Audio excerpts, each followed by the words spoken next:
I'm Barry Tramel, and believe it or not, Saturday kicks off the 2010 bowl season. 35 bowls in somewhat less than 35 days. We're going to pick a few of the games, and it's not an easy decision.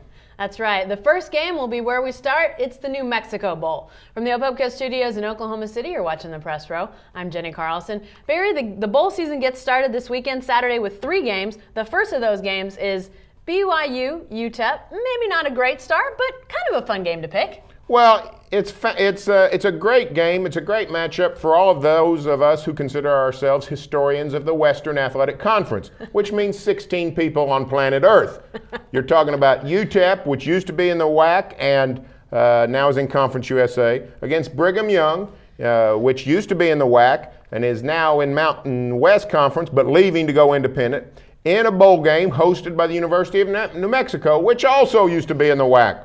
What a great league the WAC used to be. BYU and UTEP, 2 6-6 teams, neither one deserving of a bowl game under the old standards, but still sort of a fun matchup. You got BYU and you got Mike Price down at UTEP. I have no idea who's going to win any of these games. I'm going to pick Brigham Young because I think I saw them play last year and they were pretty darn good. I saw them beat the Sooners, in fact. But I'm going to watch it because it's college football. But if you're asking me why I'm picking the Cougars, I can't take you very far.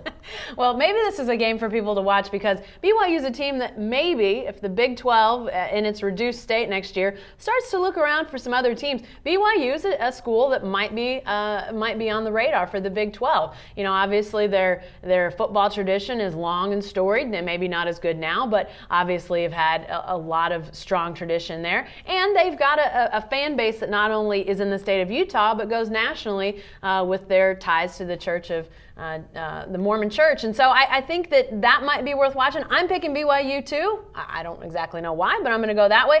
Here's a game, though, that I do know why I'm picking them. That's the Beef O'Brady's Bowl, and it's next week. I don't know what Beef O'Brady's is, but I do know that Louisville and Southern Miss are playing in this bowl. A familiar face in Larry Fedora on the Southern Miss sideline. What do you like in this game?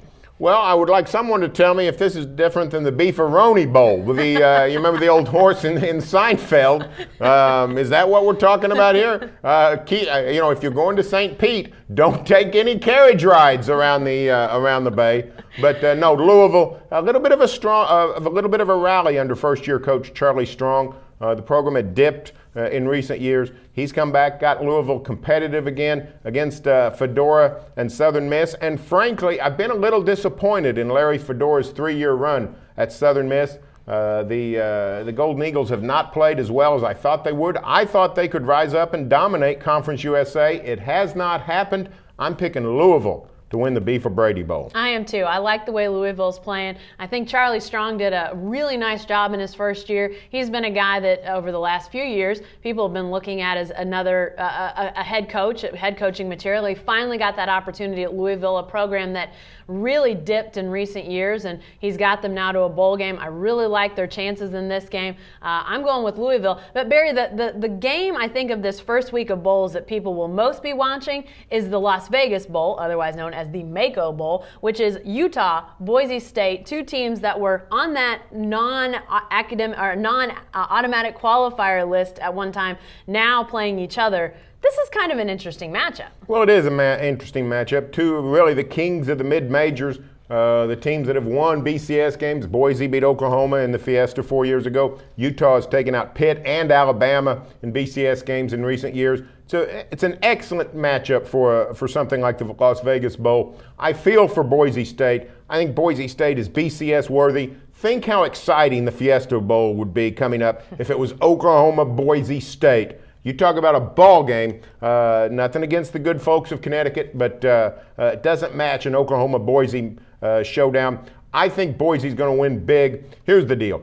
Boise's going to come into this game mad. They went to Nevada and lost the heartbreaker. Should have won had they, had some unfortunate situations on field goal kicking, but should have won. Boise State's one of the 6-7 best teams in America. I think Boise State's going to win. My good friend Gene Hoshaver, who died last week, he sent me an email earlier in the year talking about Boise State when everyone was debating, should Boise be in a BCS game? Should Boise be in the national title game? He said, I don't know anything about that. But let me tell you what I see when I see Boise State play football. I see a team that runs to its huddle. I see a team that huddles up. I see a team that calls a play. I see a team that runs to the line of scrimmage. I see a team that calls the play that's run, and I see a team that hits you in the mouth. We think of Boise State as this, all these tricksters, all the trick plays from the Fiesta Bowl. But at the heart of Boise State is a slobber-knocking football team with a really good quarterback. They hit you in the mouth, and they throw the ball well. Tough to beat a team like that. I'm going with Boise State. Yeah, I am too. And you know what? I think not only is Boise going to be motivated by that Nevada loss, but Chris Peterson was talked about as a potential candidate for some of these jobs that have come up, and namely Florida. And apparently the reports out of the area down in the state of Florida are that he really showed no interest in leaving Boise, whether it was for Miami or Florida, whatever the job might be. He wasn't interested. To me, that should get those players even more fired up that their coach wants to be there. He wants to coach Boise State for the foreseeable future. To me, this is, I don't know if it's a runaway waiting to happen, because I think Utah has a good team, but I could see Boise really winning this one convincingly. They seem to have a lot of reason to play this game, and lots of times in bowl games, that's where you win. Stay with the best coverage team anywhere at newsok.com and every day in the Oklahoman.